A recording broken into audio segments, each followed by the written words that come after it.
We're back with Frank Luntz at abcnews.com's Top Line. You may have signed up a client on the way out there, and Governor O'Malley. No, he's an important governor because my baseball team when I grew up was the Baltimore Orioles. All right. And I want the governor to make an executive order removing Peter Angelos. He can hire him first, and if he won't remove him, I want his security detailed to. Well, actually, I better not say that. All right, we'll follow up with them next time. But you brought along a copy of your book. It's called "What Americans really want."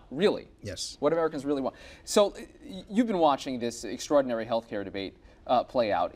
Is what Americans want the scene that we've seen kind of play out across the country, the name calling and the town hall meetings and the vitriol? They want the town hall meetings because they want to be heard, and they feel that members of Congress have not respected them. In fact, there are two attributes that the American people want in government overall. One is accountability from Republicans and Democrats alike. They don't want them to spend money that they don't have. They don't want them to produce more debt for their kids. And they certainly don't want to lose control over something that matters so much to them. And so they're angry with the partisanship. They're angry with the politics. And that's why they go to these town hall meetings. It's their only opportunity to be heard. And I'd say this to those members who've started to cancel these town hall meetings. Boy, you're making a big mistake. Let people vent now, or they will absolutely vent on election day. Ballot box.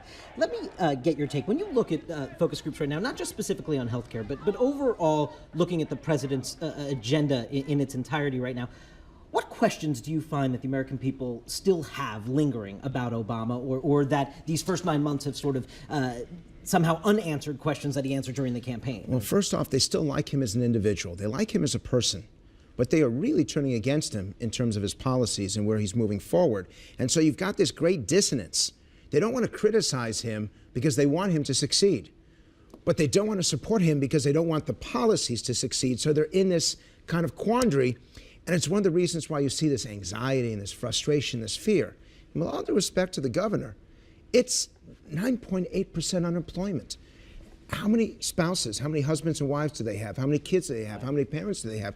The American people don't think that the stimulus is working. They don't think that the economy is turning around, and they're getting really afraid. I'll give you a statistic from this book.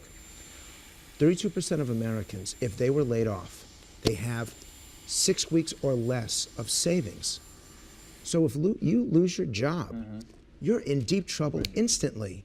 And they're afraid that they could still lose their jobs. Well, let's talk about how Republicans should be answering that question there right now. And yet people who are watching you don't want it to be answered by a Republican or a Democrat. They want it to be answered by an American. And they don't want it to be answered by Washington. One of the frustrations that they have, and I'll give you the best line. The one question that the American people ask more than any other is in a single word, and it's 3 letters long. Why? Why do you try to pass legislation that you haven't even read?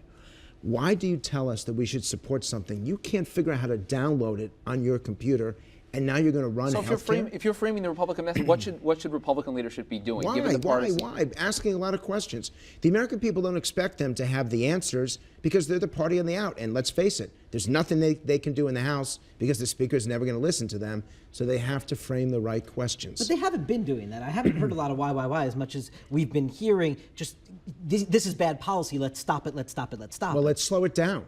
At least they're saying let's slow it down. Let's get it right. Look, we all have our politics. We all have the people that we vote for. But I think we all can agree that when you're dealing with health care, don't screw it up.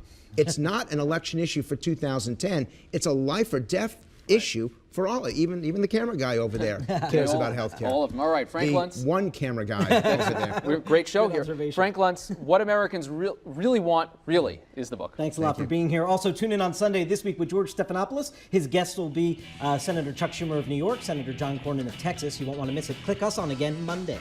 Twitter.com/TheNote. Keep that conversation going, and thanks for being here.